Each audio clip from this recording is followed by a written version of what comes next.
As I was writing this script, I just wanted to tell you guys how my day was. So I went and got my laundry. I put it in the washer, and then I proceeded to clean my entire house wearing my trusty Air Force Ones. They were obviously black, just in case if any intruders, came inside of my house. And I all of a sudden got a knock at my door and realized it wasn't my neighbor. So I took a knife and forced the man that was behind the door to and then he commented not to kill him. And then he subscribed to the same fate as his grandmother. If you were watching the screen the whole time, I just gave you an example of subliminal advertising. Granted, a very extreme version of it, but none the wiser, it fits the description. This practice of advertising is actually banned, and this is why we're talking about it today. So let's dive in. If you guys don't know what subliminal advertising is, let me give you the by definition of what subliminal advertising is real quick. The use by advertisers of images and sounds to influence consumers' responses without them being conscious of it. Do you understand? It's a subconscious manipulation by images or sound. Oftentimes trying to convince somebody to buy or purchase or do some form of act. Moving on. Did I just fucking lag? James Vickery was a marketing researcher who pioneered.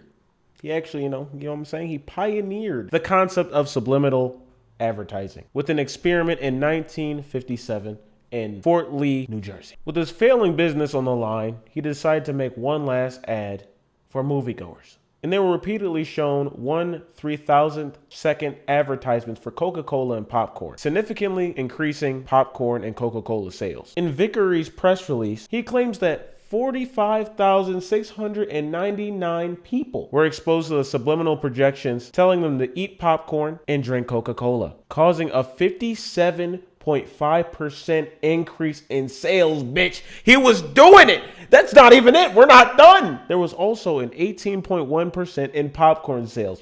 My guy has sold everything. Listen, he's figured it out. He has broken the mainframe. You understand? My man is the god of advertising. If flashing like this, I'm sorry if you're going to have a goddamn seizure warning. I'm going to put this at the beginning of the video, but goddamn, bitch. If I can do this every single time, like, comment, subscribe, and people were sitting there mesmerized, and 45,000, aka every single person that watched this video clicked this shit and did the exact same shit, I would be a marketing god too. By the end of this video, my channel should look like Mr. Beast's, all right? 100 million subscribers plus, okay?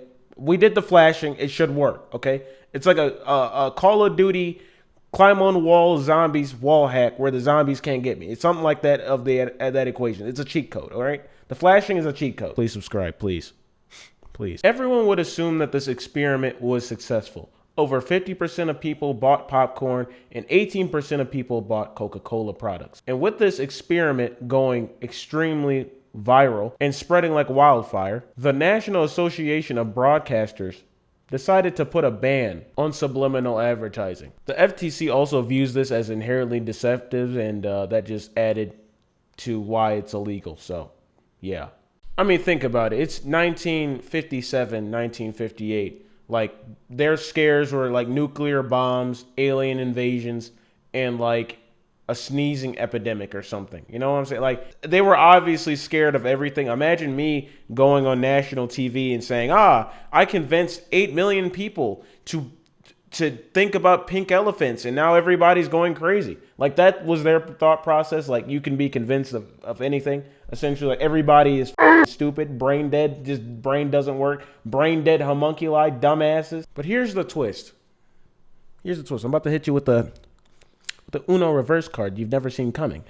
This is like an M. Night Shyamalan movie. You thought you saw dead people, and you really did see dead people type shit. You know what I'm saying? Sixth Sense. I'm sorry. That was stupid. If the numbers were real, indeed, this would raise a lot of concern. This experiment would raise a lot of concern. But Mr. James Vickery is a goddamn liar. And this entire experiment was all a big lie. Big scam. Big scam. Bigger than Boogie 2988's recent scam. Big scam. It was coined a gimmick study. Mr. Vickery never held any records of this experiment, therefore producing any significant evidence claiming that this experiment was real or validated by actual results or evidence. There was none. So when people became skeptical of this experiment and asked him to reproduce it, he couldn't do it. And then people started to go deeper after figuring out that he couldn't reproduce these type of results that he claimed.